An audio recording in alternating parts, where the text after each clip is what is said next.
One of the most powerful arguments against Islam comes from one of Muhammad's early scribes. Allah would give a revelation to his messenger Gabriel, then Gabriel would pass the revelation on to Muhammad, then Muhammad would recite the revelation to his followers, and they would try to memorize it.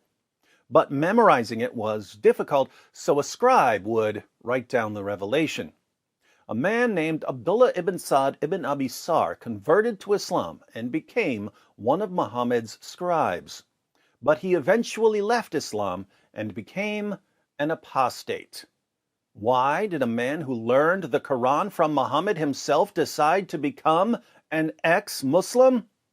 It wasn't because he wanted to drink beer, or because he wanted to eat pork, or because he was being paid by the Jews. It was because he had indisputable proof that Muhammad was a false prophet. Let's read a quick summary of the problem that Abdullah saw. A little context: when Muhammad conquered Mecca, he ordered his followers to execute specific people, even if these people took refuge inside the Kaaba. Abdullah ibn Sa'd ibn Abi Sar was one of the people Muhammad ordered his followers to kill. Why did Muhammad demand Abdullah's head?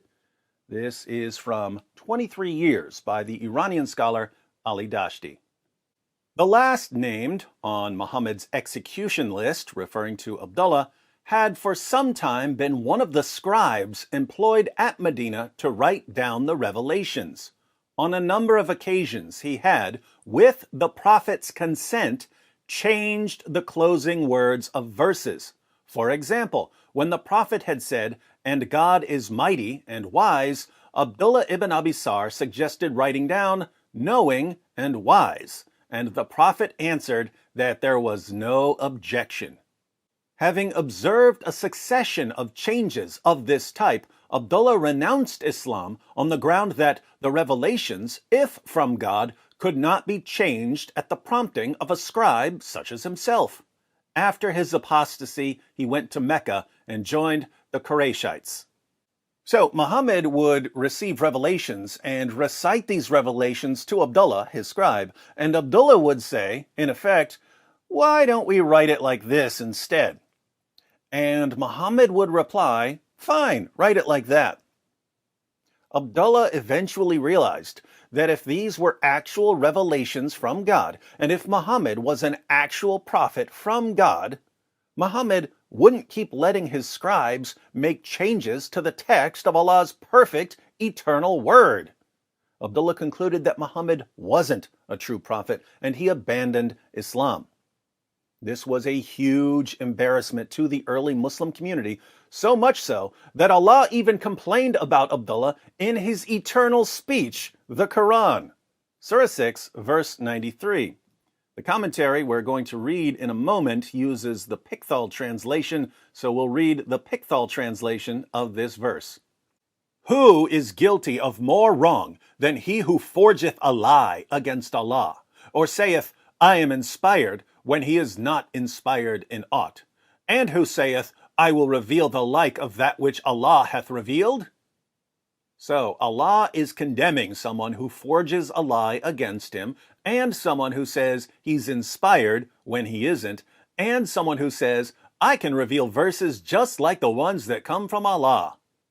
According to Muslim commentators, this verse is actually referring to specific people who said these things. We read the historical background in Asbab al-Nuzul by al-Wahidi. "Who is guilty of more wrong than he who forgeth a lie against Allah, or saith, I am inspired?" 693. This was revealed about the liar, Musaylama al-Hanafi. This man was a soothsayer who composed rhymed speech and claimed prophethood. Wow, imagine composing some poetry and then claiming that you must be a prophet because of your awesome poetry. Seems like this was popular in 7th century Arabia. He claimed that he was inspired by Allah. So, one of the people Allah condemns in Surah 6, verse 93, is Musaylima. But there's another. "And who saith, I will reveal the like of that which Allah hath revealed?" 693. This verse was revealed about Abdullah ibn Sa'd ibn Abi Sar. This man had declared his faith in Islam, and so the messenger of Allah, Allah bless him and give him peace, called him one day to write something for him. Muhammad didn't just call him one day. Abdullah was one of Muhammad's regular scribes, but this commentary is going to focus on something that happened one particular day.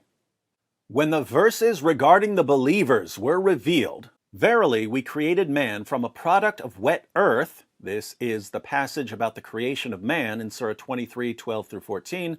The prophet dictated them to him. When he reached up to verse 14, which says, and then produced it as another creation, Abdullah expressed his amazement at the precision of man's creation by saying, so blessed be Allah, the best of creators. So, Muhammad is delivering revelations about the creation of man, and Abdullah, who's writing down these revelations and finally learning about how Allah created man, exclaims, so blessed be Allah, the best of creators. Now watch what happens. The messenger of Allah, Allah bless him and give him peace, said, this, Abdullah's last expression, is how it was revealed to me.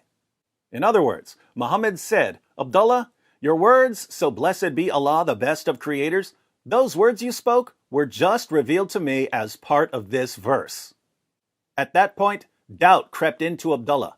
He said, if Muhammad is truthful, then I was inspired just as he was. And if he is lying, I have uttered exactly what he did utter. Hence Allah's words in 693, and who saith, I will reveal the like of that which Allah hath revealed. The man renounced Islam. This is also the opinion of Ibn Abbas, according to the report of Al-Kalbi. Now, let's put all of this together by reading the Quran passage that ultimately led to Abdullah's apostasy. In Surah 23, verses 12 through 14, Allah declares, verily we created man from a product of wet earth, then placed him as a drop of seed in a safe lodging. Then fashioned we the drop a clot, then fashioned we the clot a little lump, then fashioned we the little lump bones, then clothed the bones with flesh, and then produced it as another creation. Scientifically, this is complete nonsense. Embryos don't go through a blood clot stage. Also notice that bones are formed before they're clothed with flesh. So the clot becomes a lump, then the lump becomes bones, and only after the bones are formed are the bones clothed with flesh. Again, total nonsense. But after the part, and then produced it as another creation, we have, so blessed be Allah, the best of creators. These words, so blessed be Allah, the best of creators, were blurted out by Muhammad's scribe, Abdullah ibn Sa'd ibn Abi Sar, while he was writing down Muhammad's revelations about the creation of man. And when Abdullah blurted out, so blessed be Allah, the best of creators, Muhammad said, yes, put that in there. That's how it was revealed to me. You'll recall Abdullah's reaction when he learned that something he blurted out was included in Allah's eternal speech. At that point, doubt crept into Abdullah. He said, if Muhammad is truthful, then I was inspired just as he was. And if he is lying, I have uttered exactly what he did utter. Hence Allah's words, and who saith, I will reveal the like of that which Allah hath revealed. The man renounced Islam. Notice Abdullah's reasoning here. Abdullah thought to himself, there are two possibilities. Either Muhammad is truthful, he's actually getting revelations from Allah, or he's not truthful, he's a fraud. If Muhammad is truthful, if Muhammad is a true prophet, then I'm a true prophet too, because I said those words before Muhammad said them, which means that Allah must have revealed them to me too. But if Muhammad is not truthful, if he's just a deceiver claiming to be a prophet because of his poetry, then I can do that too, because Muhammad himself is taking my words and passing them off as revelations from Allah. Pretty solid argument. What did Abdullah do? The man renounced Islam. Abdullah became an apostate. But not for long, because Muhammad eventually conquered Mecca and demanded Abdullah's head for causing him so much embarrassment. Fortunately for Abdullah, he was Uthman's foster brother, so Uthman interceded for him. The story of how Abdullah survived is pretty hilarious. I'll make a separate video about that. But Abdullah was loyal to his foster brother Uthman for saving him. During the caliphate of Uthman, Abdullah even became the Muslim governor of Egypt. But notice, when Abdullah was free to decide what to believe, he said to himself, "There's no way Muhammad is a prophet. If Muhammad is a prophet, then I'm a prophet too, and I know I'm not a prophet, so Muhammad's not a prophet. I renounce Islam." Only with a sword to his neck would Abdullah become a faithful Muslim. And here we see why even Muslim scholars admit that without the death penalty for apostasy, Islam would have died out long, long ago. So my question for you Muslims who live in Western nations, my question for you Muslims who are free to leave Islam is, why can't you see what Abdullah saw? One of Muhammad's early scribes, a man who heard revelations directly from the lips of Muhammad, realized that there's no way Muhammad was a true prophet. Abdullah saw that. Why can't you? Abdullah only lived as a Muslim later because of the death penalty for apostasy. What's your excuse for continuing to follow the most obvious false prophet in history?